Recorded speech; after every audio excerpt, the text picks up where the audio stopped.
Rand al'Thor now wields the sword Kalendor. He is both the champion of light and the Dragon Reborn. Now, he seeks answers to another prophecy that lies with the warrior people known as the Ale to put him on the path of learning how to wield the One Power. Accompanied by Moiraine Damodred, Rand arrives at the Ale Waste and is granted permission by the Wise Ones to enter the sacred city of Rhuidean.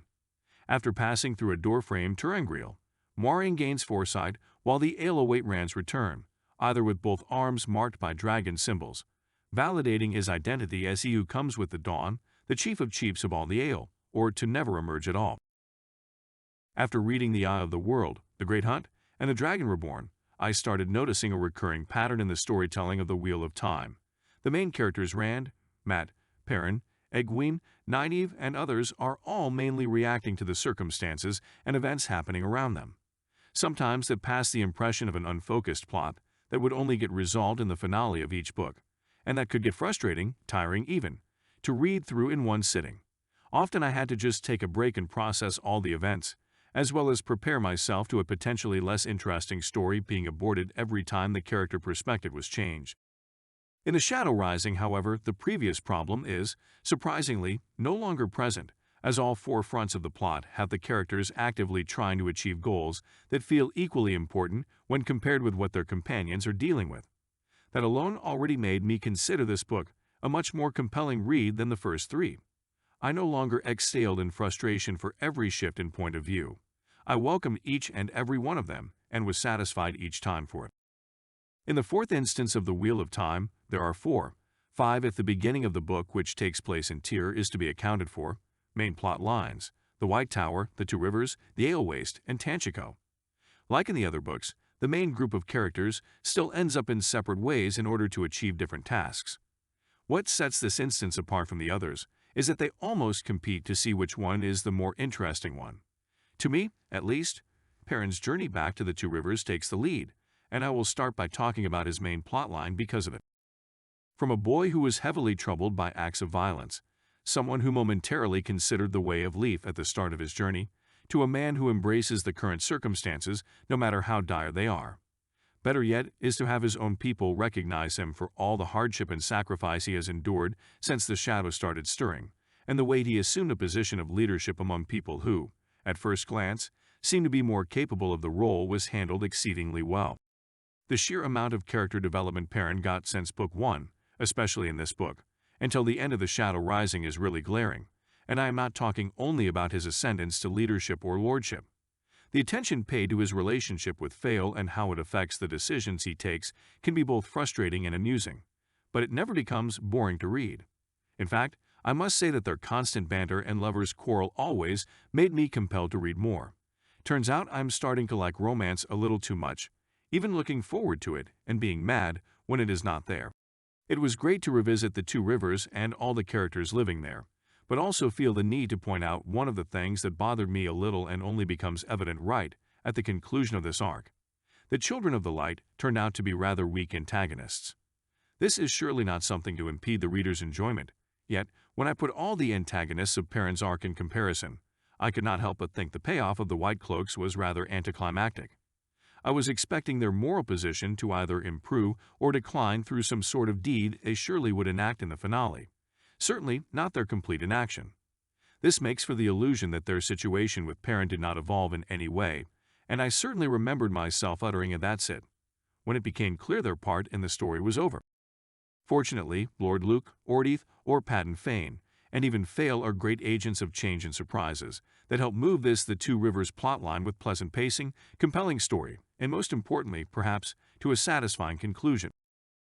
In the Stone of Tyr, the foundation of all the major stories aborted is set, and this can be distinctively noticed in the way the story is told. It is possible to see all the scattered rumors slowly coalescing into solid goals that each character must deal with, and though this can easily translate into a less interesting story told, enough mysteries are being solved and created, and threats that mark themselves as ever looming in the fates of the main characters to guarantee the reader's engagement with the events. The court intrigues part is interesting, as it shows just how much Rand has changed since the start of his journey.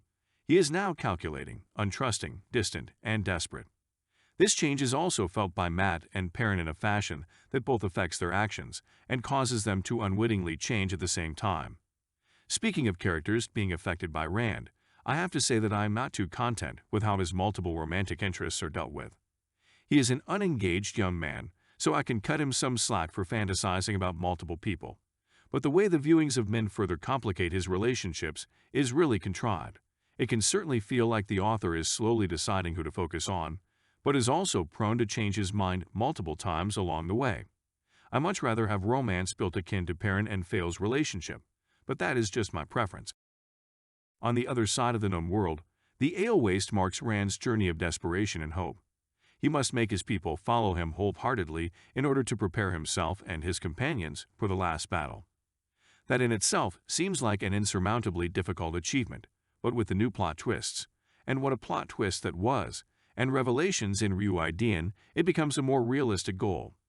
To not spoil anyone, I will not go into details about what is revealed in the mysterious city of the Ale, but let me just say that it was surprising, believable, emotional, and just overall an absolutely incredible chapter, probably my favorite part in the whole of The Shadow Rising.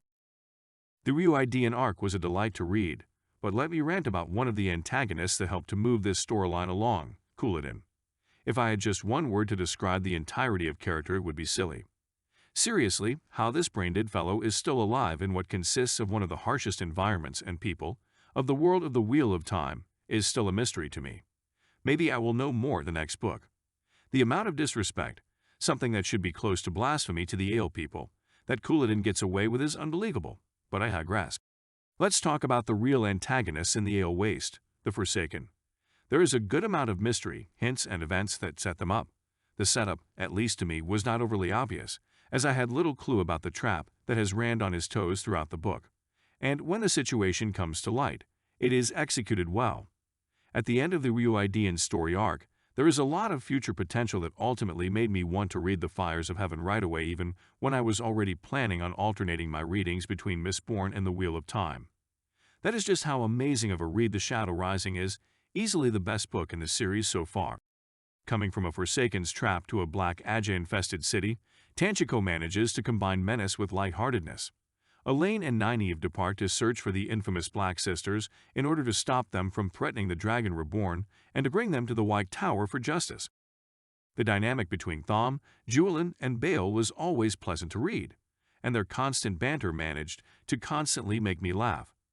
Egwene is also one of the highlights of this arc. She manages to cause surprising character development with both Elaine and, especially, Nynaeve. To see how their traumatic experiences with the Seancient affected their interaction with her turned out to be what I was looking forward to the most in the Tanchico plotline. Two potential enemies meet and realize they are not so different after all, and their preconceived notions are bound to be changed henceforth.